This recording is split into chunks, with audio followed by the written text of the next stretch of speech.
Hay personas que te sonríen mientras calculan.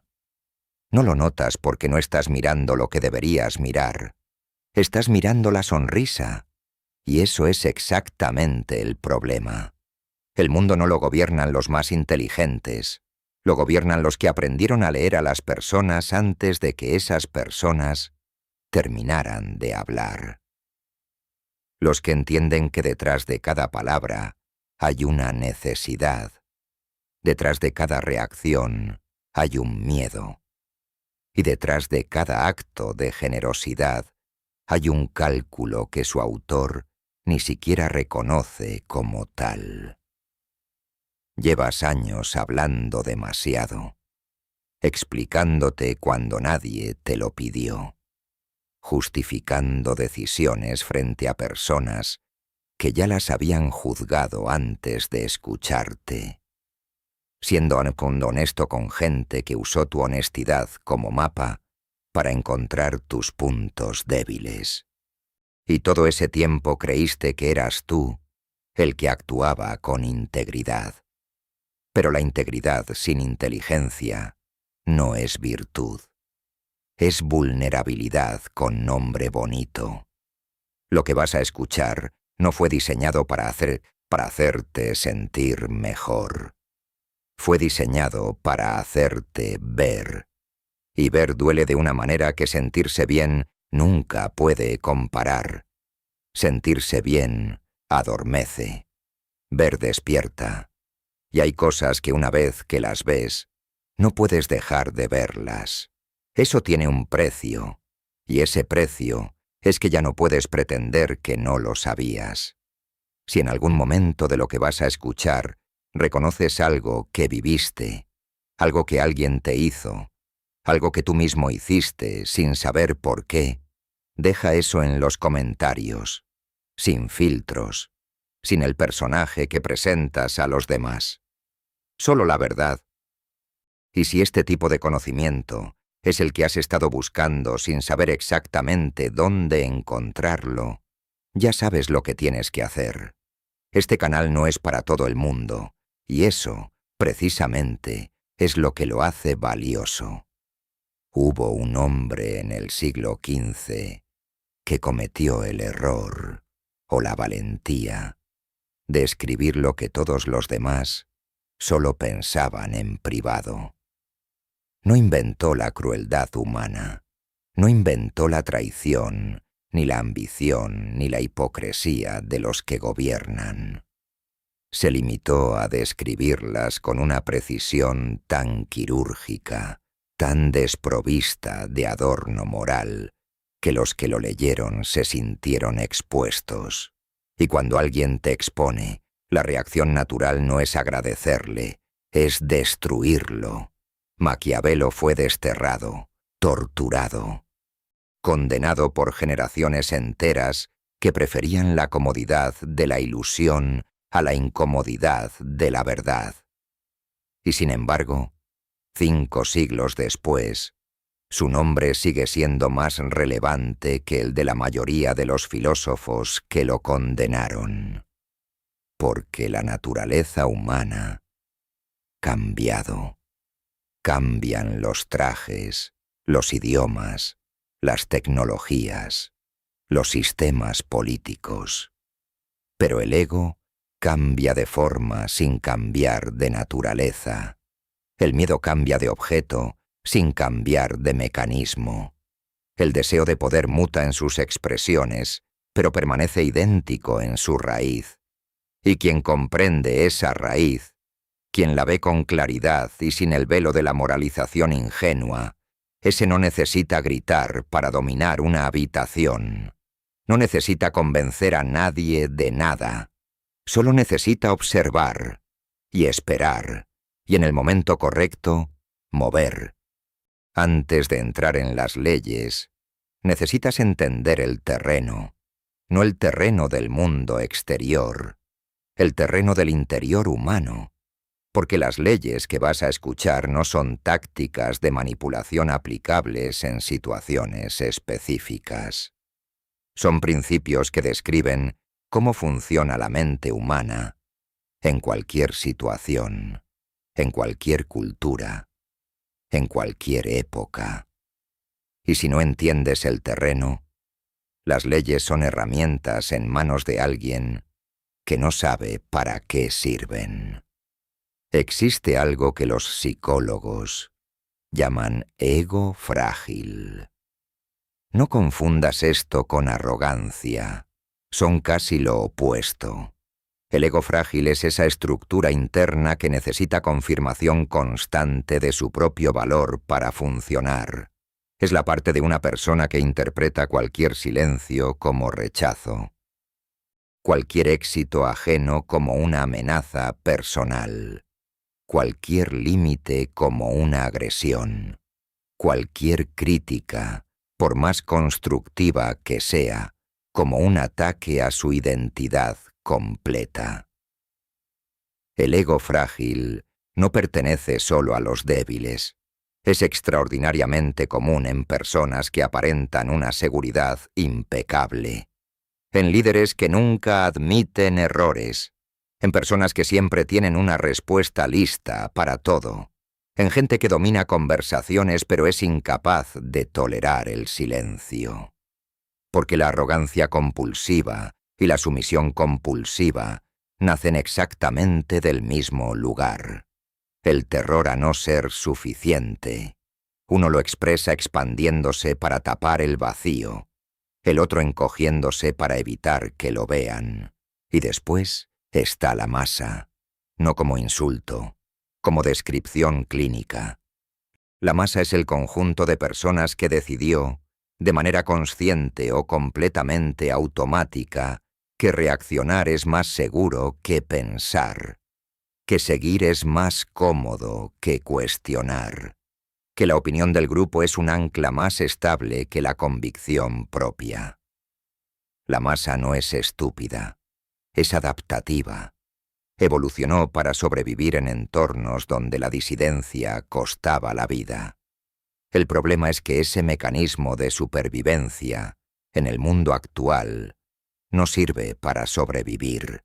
Sirve para ser movido por quien sí decidió pensar. Luego está la positividad ingenua. Esa corriente de pensamiento que convirtió el optimismo en una obligación moral, que insiste en que si piensas bien de todos, todos te tratarán bien. Que la honestidad es siempre recompensada. Que la bondad tiene un retorno garantizado. Estas personas no mienten. Simplemente viven en un modelo de realidad que no coincide con la realidad que habitan. Y esa distancia entre su modelo y lo real es exactamente el espacio donde los que sí ven el tablero operan sin resistencia. Y finalmente, la necesidad de aprobación, el hambre más antigua y más silenciosa del ser humano. Esa necesidad de que alguien externo confirme tu valor, tu inteligencia, tu atractivo, tu bondad. Esa necesidad que hace que ajustes lo que dices según quien está escuchando.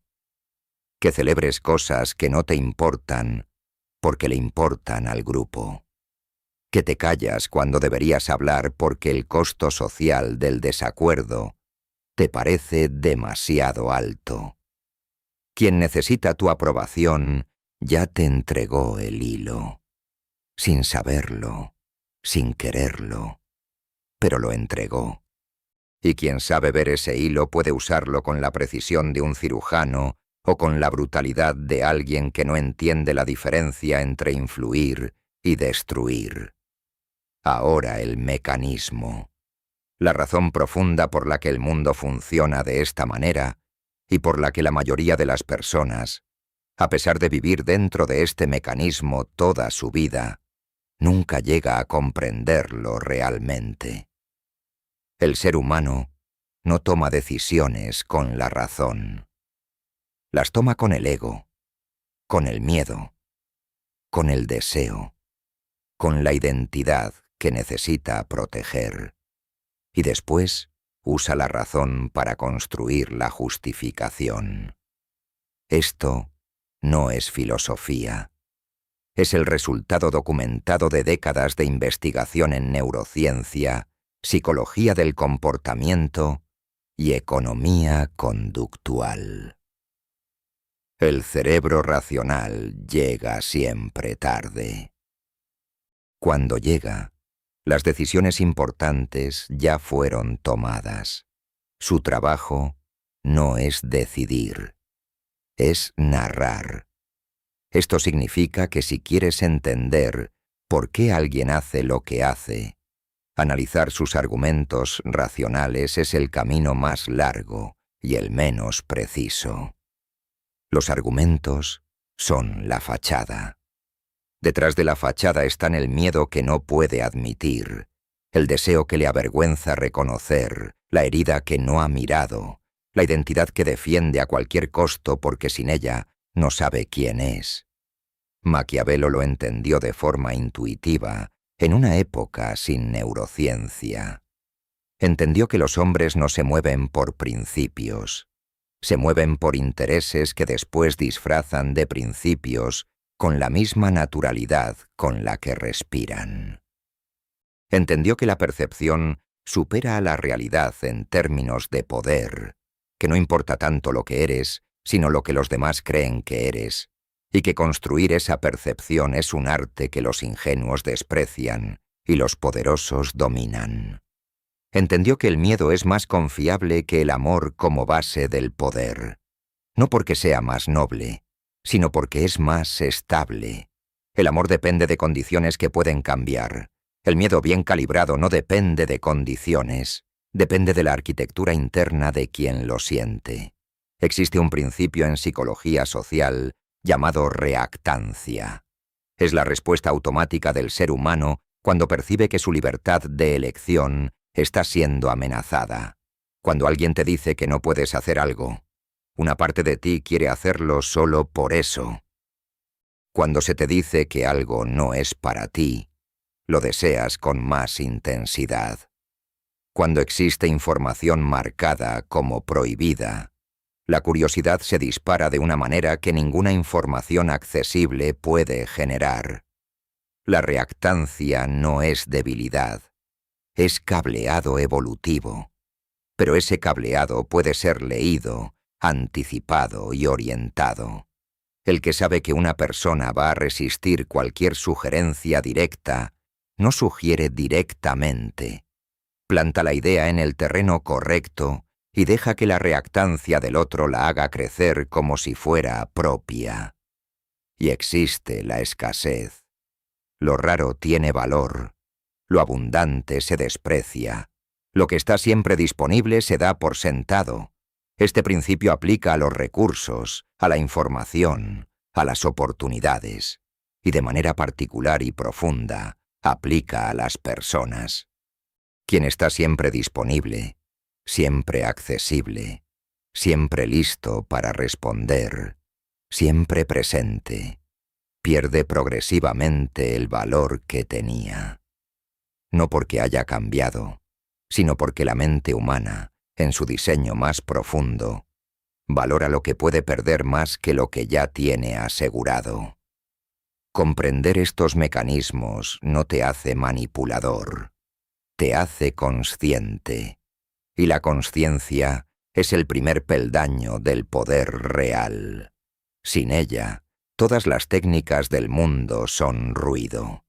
Ahora el territorio donde la mayoría no quiere mirar. Primera ley. El silencio calculado es la forma más sofisticada de comunicación. Hay una trampa en la que cae casi todo el mundo cuando se siente atacado, cuestionado, ignorado o malinterpretado. Habla, se defiende, se explica, justifica, y en el momento exacto en que lo hace, cede el control de la conversación. Porque la necesidad de explicarse es una señal que el otro puede leer con claridad. Aquí hay inseguridad. Aunque lo que se diga sea completamente verdad, aunque el argumento sea impecable, la necesidad de defender algo revela que ese algo puede ser atacado. y que te importa lo suficiente para que valga la pena atacarlo.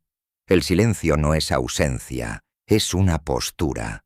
Es el mensaje que dice que no necesitas ganar esta conversación para saber quién eres, que puedes tolerar que alguien piense mal de ti sin que tu mundo se derrumbe. Y esa tolerancia, esa capacidad de sostener la incomodidad sin necesitar resolverla de inmediato, genera en el otro una perturbación que ningún argumento puede producir. Porque el otro esperaba resistencia verbal y encontró vacío. Y el vacío lo obliga a rellenar con sus propias proyecciones, que casi siempre son más poderosas de lo que cualquier respuesta tuya podría haber sido. Un líder que no responde inmediatamente a cada provocación proyecta más autoridad que uno que explica cada una de sus decisiones. Una persona que no reacciona ante las críticas se convierte en algo que el crítico no sabe cómo manejar.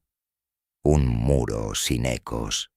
Y contra un muro sin ecos, la agresión no tiene destino. Solo regresa. El océano no le debe explicación a la tormenta. La absorbe. Y la tormenta, sin alimento, se agota. Segunda ley. El que define los términos controla la realidad de la conversación. Toda conversación ocurre en un terreno. Ese terreno fue establecido antes de que comenzara, por quien llegó primero, por quien tiene más certeza, por quien estableció las preguntas que el otro ahora siente obligación de responder. Responder preguntas es siempre una posición defensiva. Hacerlas es siempre una posición de control. Cuando alguien te pregunta por qué tomaste cierta decisión, ya te colocó en el banquillo sin que firmaste ningún acuerdo para estar ahí. La forma de recuperar el terreno no es responder con agresividad ni con evasión. Es replantear. No expliques, pregunta. No justifiques, reformula.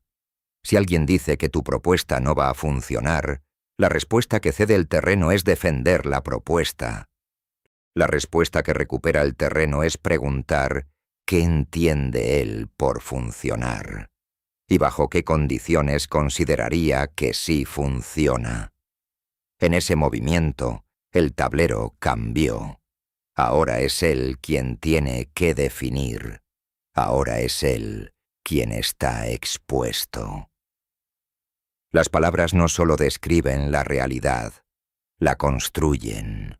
Quien enmarca la conversación determina qué decisiones parecen razonables dentro de ella y cuáles parecen absurdas.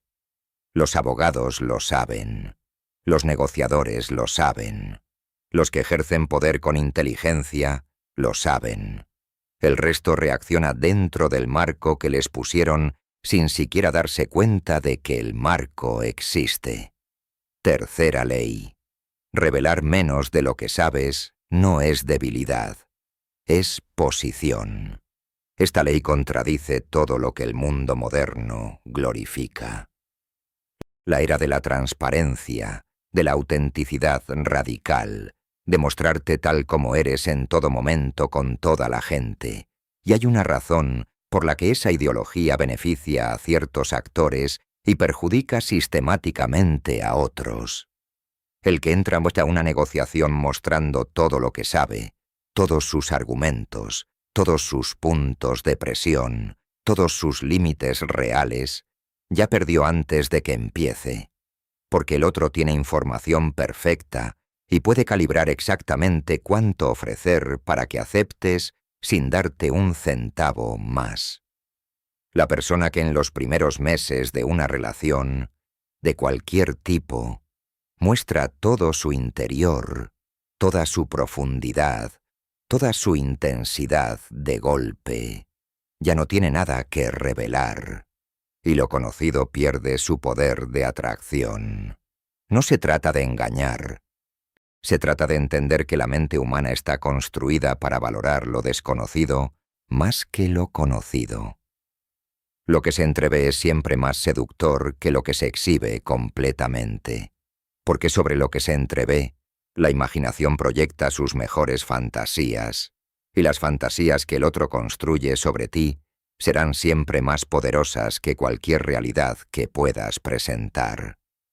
Reservarse no es calculado en el sentido frío de la palabra. Es comprender que revelar todo de una sola vez no es generosidad. Es impaciencia. Es la incapacidad de tolerar que el otro no te conozca completamente todavía. Y esa impaciencia tiene un costo que se paga durante meses o años después. Cuarta ley. El interés genuino en el otro es la llave maestra de cualquier influencia durable. La mayoría de las personas habla para ser escuchada. Va por la vida en una conversación interminable consigo misma, usando a los demás como espejo de su propio mundo interior, esperando confirmación, validación, aplauso. Y en ese proceso de buscar ser escuchada, no escucha, o escucha de forma parcial, selectiva, buscando el punto donde puede entrar con su propia historia. Quien aprende así a escuchar de verdad, no para encontrar el momento de responder, sino para comprender el mapa interior del que habla, sus miedos reales, sus deseos genuinos, sus contradicciones no resueltas, ese tiene acceso a algo que ningún argumento puede comprar: la confianza. Y la confianza no se gana siendo confiable en abstracto. Se gana haciendo que el otro sienta que fue visto, realmente visto. No el personaje que presenta, sino lo que hay debajo del personaje. En el momento en que una persona siente que alguien la ve de esa manera, se abre de una forma que no puede controlar. Lo que comparte en ese estado es su verdad más profunda, la que normalmente guarda con más cuidado. Y esa verdad, en manos de quien sabe moverse con inteligencia, no para usarla en su contra, sino para moverse con ella en lugar de contra ella, es la forma de influencia más poderosa que existe, la que no se siente como influencia, la que se siente como conexión. Quinta ley. Quien abandona la mesa primero no pierde, gana lo que la urgencia del otro vale. Hay un miedo profundo e irracional en la mayoría de las personas al conflicto sin resolver, a la conversación que quedó incompleta, al mensaje que no fue respondido, al trato que no se cerró, al silencio después de una discusión. Ese miedo es tan poderoso que muchos prefieren ceder en todo antes que tolerar la incomodidad de dejar algo abierto e incierto. Y esa intolerancia a lo incompleto es una debilidad que puede ser leída y usada con precisión. Cuando te retiras de una negociación antes de su conclusión natural, sin drama, sin declaraciones grandilocuentes, con calma absoluta, activas en el otro una urgencia que él no puede controlar conscientemente. El silencio que dejas no es vacío, es presión, porque la mente humana está construida para no tolerar los finales incompletos.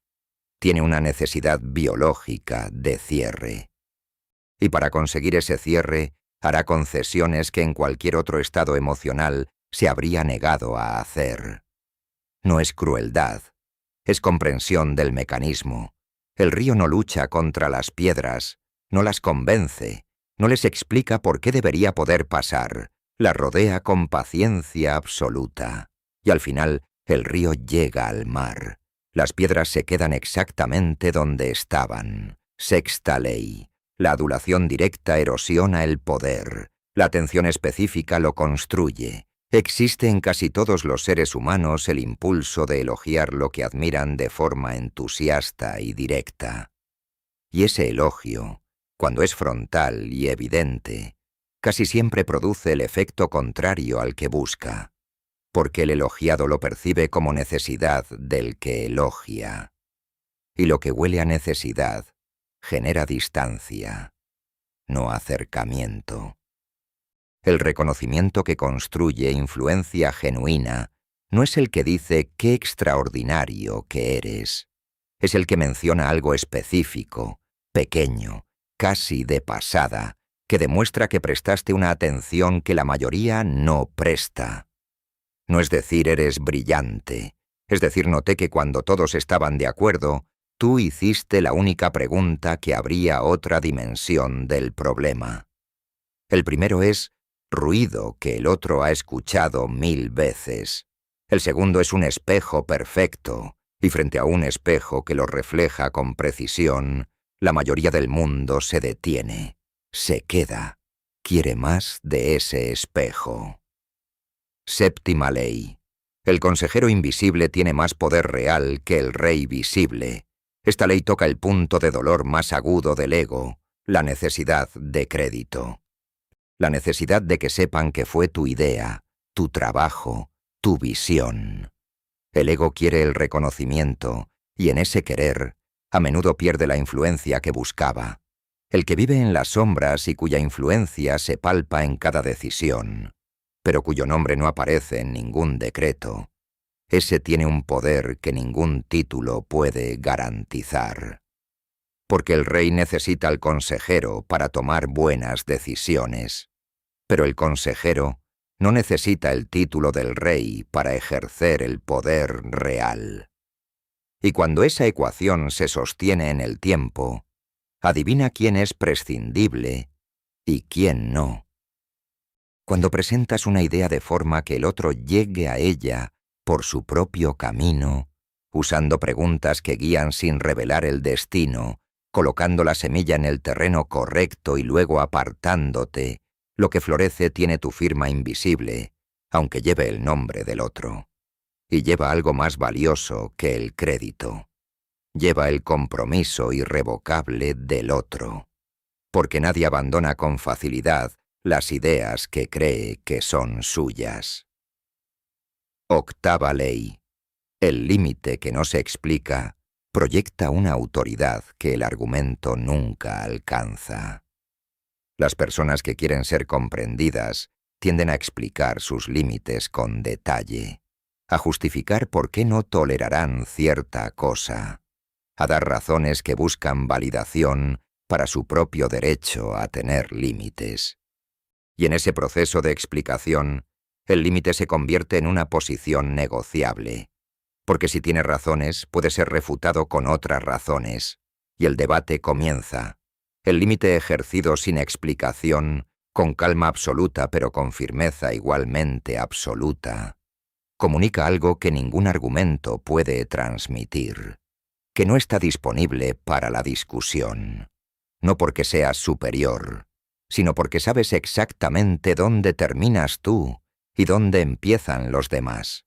Y esa claridad interna genera una forma de respeto que el argumento más articulado nunca logra, porque el respeto basado en la razón puede cambiar cuando cambian las razones. El respeto basado en la firmeza consistente es mucho más difícil de erosionar. No es frialdad, no es arrogancia. Es la comprensión de que ciertos mensajes no se envían con palabras, se envían con conducta repetida, y la conducta repetida, sin excepciones y sin drama, le dice al mundo cómo serás tratado más claramente que cualquier conversación que puedas tener. Novena ley. Lo que alguien defiende con más intensidad revela lo que más teme perder. Nadie ataca con ferocidad lo que le es indiferente. La intensidad de la reacción es siempre proporcional al tamaño de la herida que toca. Cuando alguien reacciona de manera desproporcionada ante una crítica, una pregunta, un éxito ajeno o una muestra de independencia del otro, esa intensidad no es ese señal de fortaleza, es la marca exacta de donde vive el miedo. La persona que explota cuando cuestionan su inteligencia lleva en silencio la convicción de que no es suficientemente capaz. La que trata con desprecio el dinero ajeno alberga una relación no resuelta con su propia escasez o con su propia codicia. La que se ofende visceralmente ante cualquier muestra de autonomía del otro, tiene un miedo a la soledad tan profundo que cualquier gesto de independencia lo lee como abandono anticipado. Leer estas reacciones no requiere psicoanálisis de sofá. Requiere observación fría y sostenida.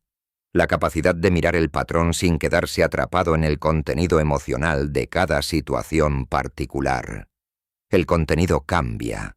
El patrón revela la estructura.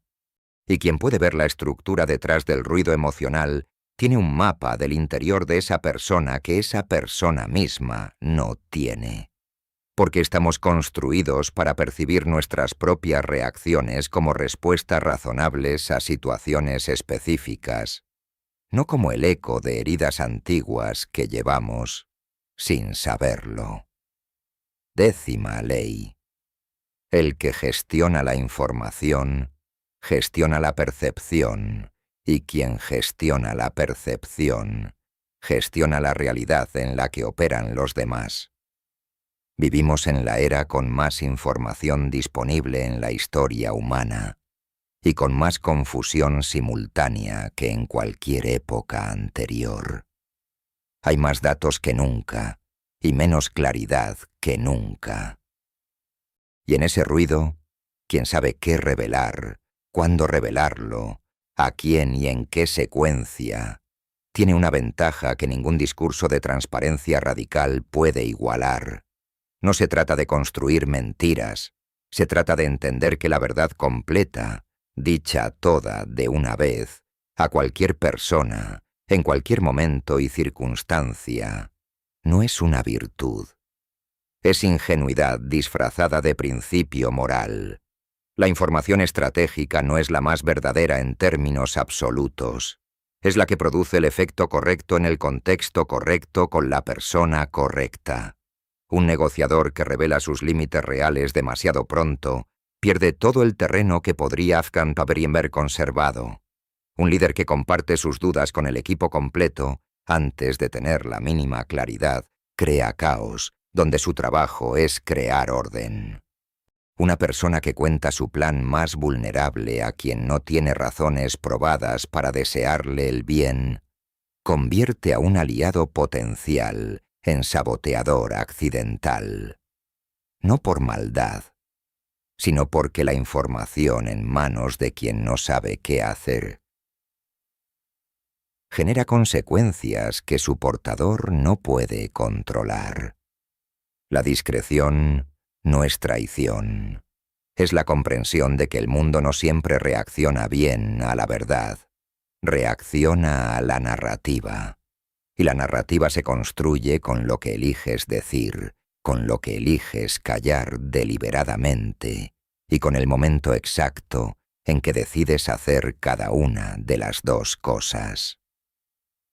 11ª ley. El que reacciona obedece la agenda de quien provocó. Esta es quizás la más mecánica de todas las leyes y por eso es una de las más ignoradas. Porque cuando la provocación llega, el impulso de reaccionar es casi físico. Es casi imposible de distinguir de una respuesta genuina. Pero hay una fórmula exacta en cualquier dinámica de poder. Quien reacciona, sirve. Sirve la agenda del que provocó. Confirma que el provocador tiene la llave de su estado emocional. Y alguien que tiene la llave de tu estado emocional tiene, en la práctica, la llave de tus decisiones. Porque las decisiones que se toman desde un estado emocional activado por otro, rara vez son las decisiones que habrías tomado desde tu propio centro. La respuesta no es la indiferencia fingida, que es otra forma de reacción con mejor actuación. Es la neutralidad genuina que no necesita aparentar porque genuinamente no cede el control de su estado. Es el estado del observador puro, del que mira el movimiento en el tablero sin confundirse con las piezas, del que puede sentir la provocación sin que la provocación lo mueva. El guerrero en reposo no es el guerrero dormido, Es el que no gasta energía en lo que no requiere respuesta. Y esa economía de energía emocional, en contextos de alta presión, de negociación intensa, de conflicto prolongado, es una ventaja tan brutal que los que la tienen parecen fríos a los que no pueden entenderla. 12ª ley. La generosidad que percibe lo invisible crea una deuda que ninguna factura puede cuantificar. Esta ley es incómoda porque ilumina algo que preferimos no ver en la arquitectura de nuestras relaciones, que el principio de reciprocidad no es un valor noble, es un mecanismo evolutivo profundamente grabado en la psicología social humana. Cuando alguien te da algo, no solo sientes gratitud, sientes obligación. Esa obligación no requiere acuerdo verbal ni negociación explícita. Ocurre sola, automáticamente, por debajo del radar de la consciencia. Quien comprende este principio no necesita exigir nada ni recordar favores pasados. Solo necesita dar en el momento correcto, a la persona correcta, lo que esa persona más necesita en ese momento específico.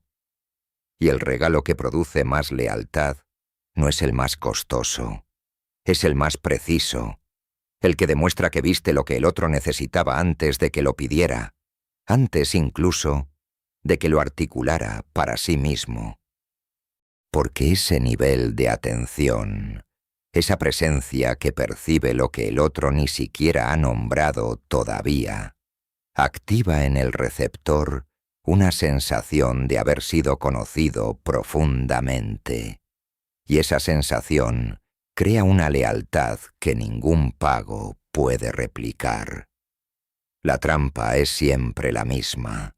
Si la generosidad nace del miedo a no ser amado, de la urgencia de ser necesario, de la inseguridad que busca comprarse un lugar en la vida del otro, no produce lealtad, produce dependencia incómoda, porque se puede oler la necesidad debajo del regalo, y lo que huele a necesidad repele en lugar de atraer.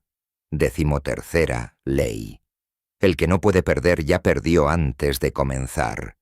Esta es la última ley, y la más difícil de integrar, porque va directamente en contra del instinto de supervivencia que opera en la mayor parte de las decisiones cotidianas. El apego al resultado, la necesidad de que las cosas salgan de una manera específica, de que esta negociación se cierre a tu favor, de que esta persona te elija, de que este proyecto funcione exactamente como lo imaginaste, es la mayor fuente de debilidad en cualquier posición de poder. Porque quien no puede perder hace concesiones que debería rechazar, acepta condiciones que deberían ser inaceptables, tolera tratos que erosionan su posición, y lo hace no porque el análisis racional lo lleve a esa conclusión, lo hace porque el costo emocional de perder, de quedar sin ese resultado específico, es tan alto para él que cualquier concesión concreta parece menor en comparación. El negociador que está genuinamente dispuesto a levantarse de la mesa tiene más poder real que el que necesita cerrar el trato a cualquier precio. No porque sea más inteligente, sino porque negocia sin el peso de la desesperación.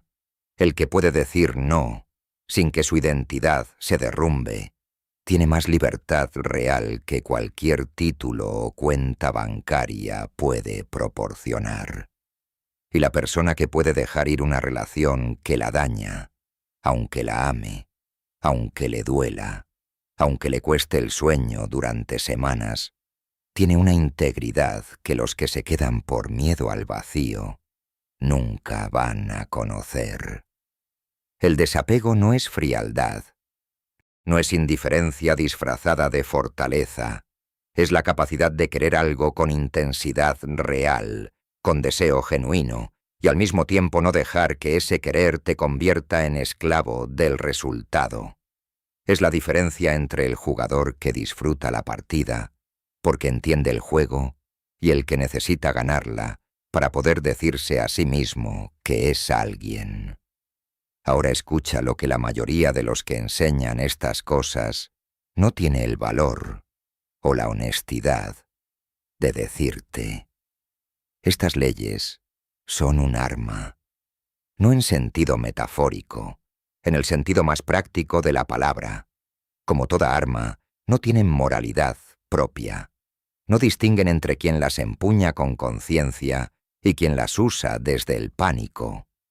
El bisturí, en manos de un cirujano con 20 años de experiencia y visión clara, es una herramienta de precisión que salva vidas.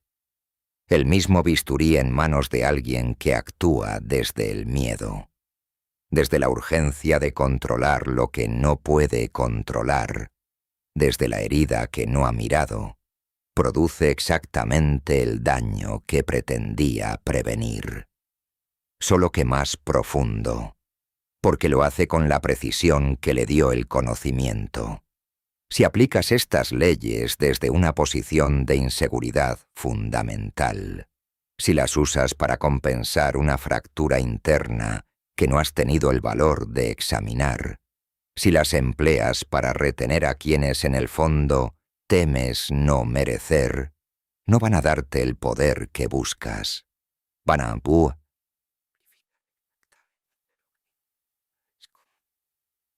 porque la manipulación que nace del miedo huele a miedo. No de manera obvia, no de manera que puedas señalar con el dedo. Pero hay personas, especialmente aquellas que más necesitas manejar con inteligencia, que lo perciben. Lo sienten en la inconsistencia entre lo que dices y cómo lo dices. En el exceso de control, donde debería en la presencia invasiva donde debería haber libertad. Hay otro peligro más silencioso y más destructivo. Quien aprende a leer a los demás con la profundidad que estas leyes permiten, comienza inevitablemente a leer también sus propios mecanismos, a ver sus propias reacciones desproporcionadas, sus propios egos frágiles, sus propias necesidades de aprobación que operan debajo de sus decisiones más racionales, y no siempre lo que encuentra resulta fácil de mirar. Estas herramientas no solo revelan a los otros, te revelan a ti, con una claridad que no todas las personas están preparadas para tolerar, y hay quienes, al llegar a ese punto, prefieren dejar de mirar.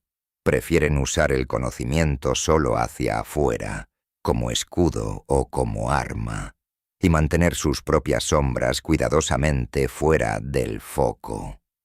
Si no estás dispuesto hasta a aplicarte el mismo análisis que aplicas a los demás, estas leyes son incompletas en tus manos, no porque sean peligrosas, sino porque la ceguera selectiva tiene un costo que siempre se cobra tarde, en el momento y la circunstancia donde menos lo esperas. El arma de doble filo no es la ley, es el que la usa sin mirarse, y ahora el giro que transforma todo lo anterior. Todo lo que has escuchado hasta aquí, las 13 leyes, los mecanismos de la psicología humana, el funcionamiento del ego y el miedo y el deseo, la gestión del silencio y la información y el desapego, todo eso representa la mitad visible del tablero, la mitad que puede enseñarse, que puede aprenderse, que puede practicarse como una habilidad técnica hasta que empieza a sentirse natural. Pero existe una forma de poder que ninguna técnica puede generar, que no puede ser construida desde afuera hacia adentro, solo desde adentro hacia afuera. El poder real no reside en saber mover a los demás, reside en no necesitar moverlos. Esta distinción es absoluta, no es gradual, no es cuestión de matiz. La persona que no necesita tu aprobación no la persigue, no la busca de manera sutil ni de manera obvia, y precisamente porque no la persigue, la genera de manera espontánea en los demás, porque la aprobación que se busca activamente se detecta como necesidad. y la necesidad repele. Pero la persona que existe con la misma solidez, independientemente de si la aprueban o no, genera algo diferente en quien la observa, una forma de fascinación que el aprobador compulsivo nunca comprenderá. La persona que puede vivir sin este trato específico, sin esta relación particular, sin este reconocimiento concreto, negocia desde una posición que ninguna táctica puede simular con éxito durante mucho tiempo, porque la simulación tiene un costo energético brutal y constante.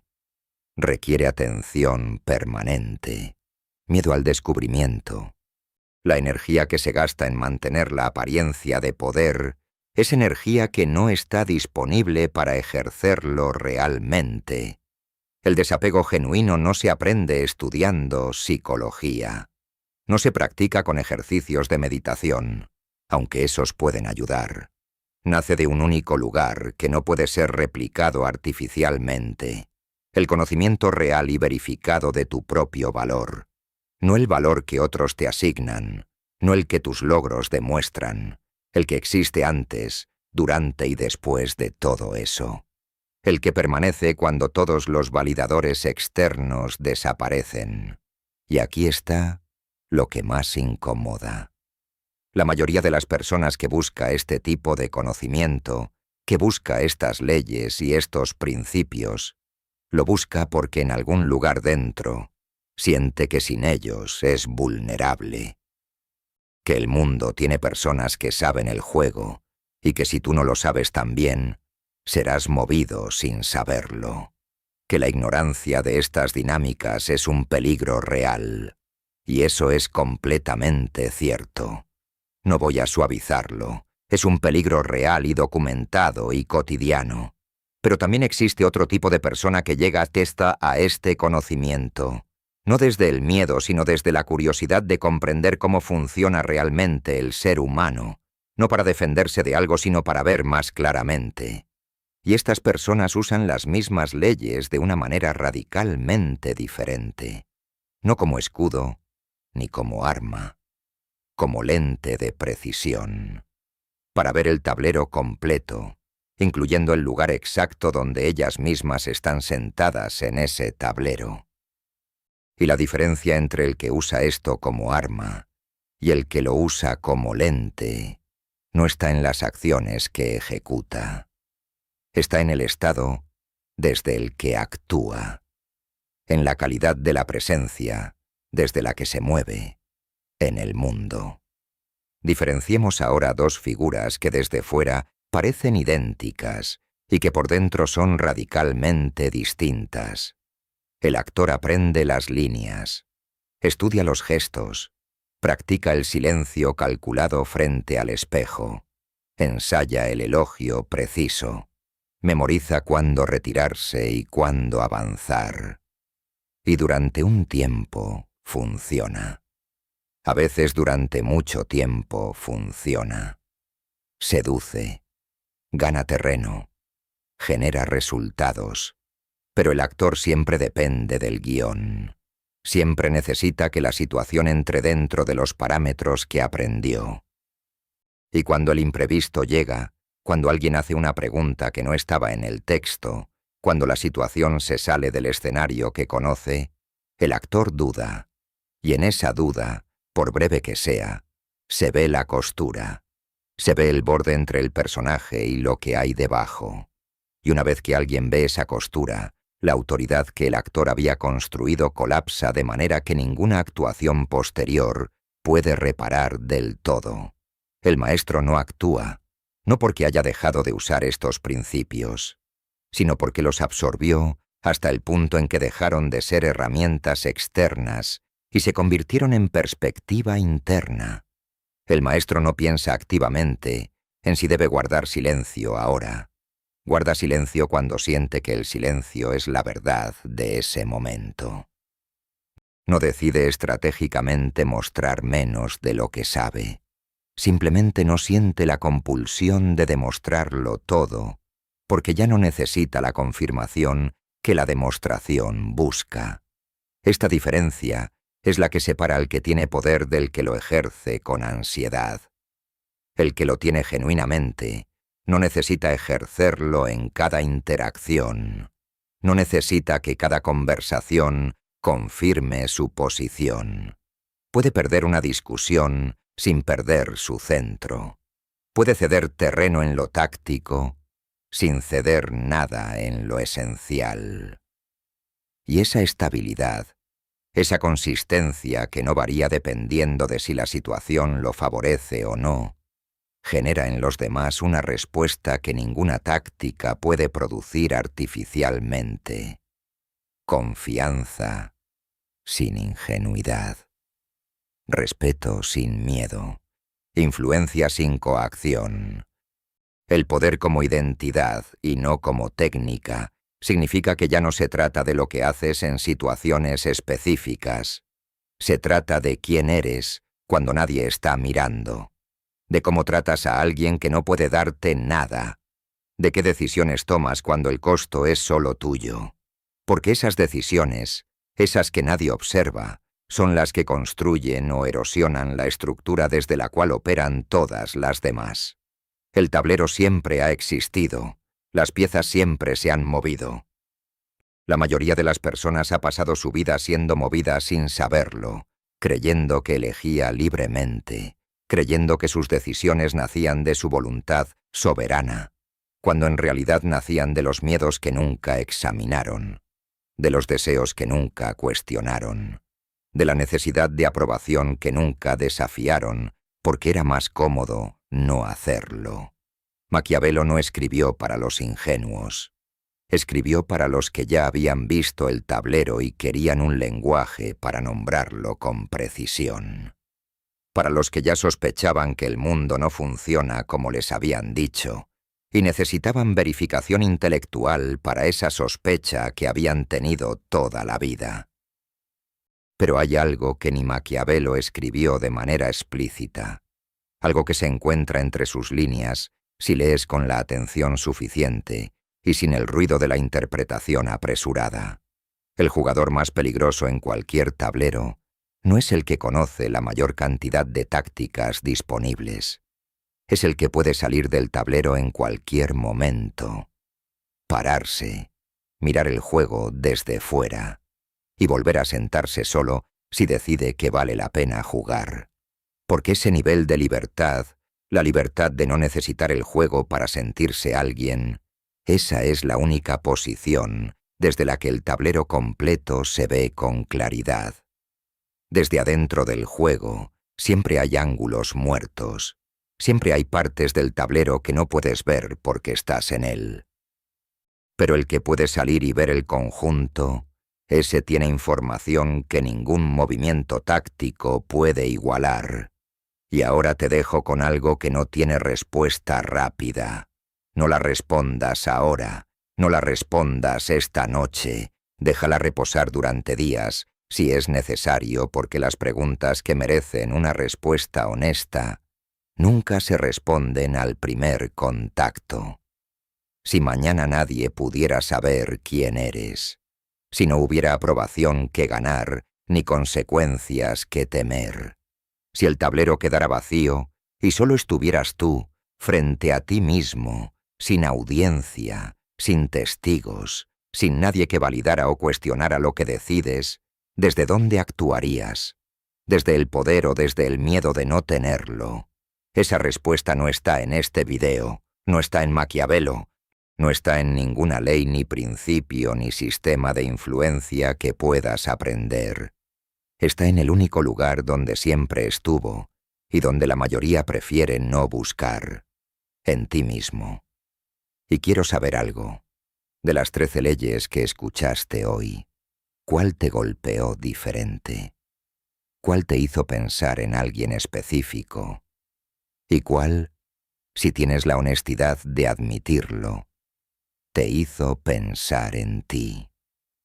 Escríbelo abajo. No el comentario que suena bien, la verdad que normalmente guardas, porque este canal no es un espacio de aplausos, es un espacio donde la gente que realmente entendió algo deja constancia de que lo entendió. Y si quieres seguir aquí, si este es el tipo de conocimiento que has estado buscando, lo que viene después va más profundo todavía. El tablero no espera a nadie.